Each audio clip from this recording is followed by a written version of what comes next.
যেখানে অন্যরা ঘুমায় সেখানে একজন যোদ্ধা প্রস্তুতি নেয়। তুমি একজন পুরুষ এবং তোমাকে যুদ্ধ করতে হবে এই সমাজের সঙ্গে, নিজের স্বপ্নের জন্যে। কিন্তু তুমি জানো না তোমার সবচাইতে বড় শত্রু হলো তোমার অজুহাত, আর দ্বিতীয় বড় শত্রু হলো তোমার ভয়, এবং তৃতীয় হলো আলসতা। এই তিনটে শত্রুকে যদি তুমি পরাজয় করতে পারো তাহলে তুমি হয়ে উঠবে বিজয়ী। আগামী দিনে মানুষ তোমার নাম একজন যোদ্ধা, বিজয়ী বলে ডাকবে।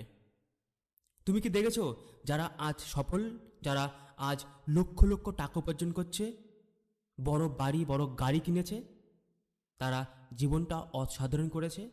তারা হয়তো ছোট থেকে উঠে এসেছিল, কিন্তু তারা তাদের ভিতরের যোদ্ধাকে কখনো হারায়নি।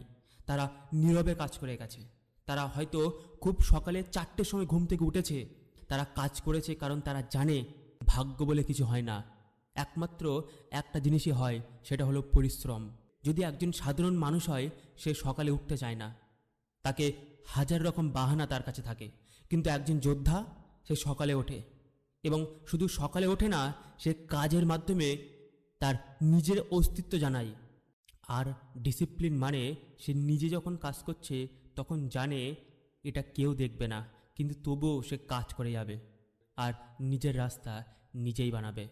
তুমি যদি একজন ছাত্র হয়ে থাকো তাহলে পড়াশুনো করো, ফোন বন্ধ করে ঠান্ডা জলে মুখ ধুয়ে সকালে কুয়াশায় দৌড়িয়ে, যে কাজগুলি সাধারণ মানুষ করতে পারে না। তাই কমেন্টে লেখো, আমি প্রস্তুত।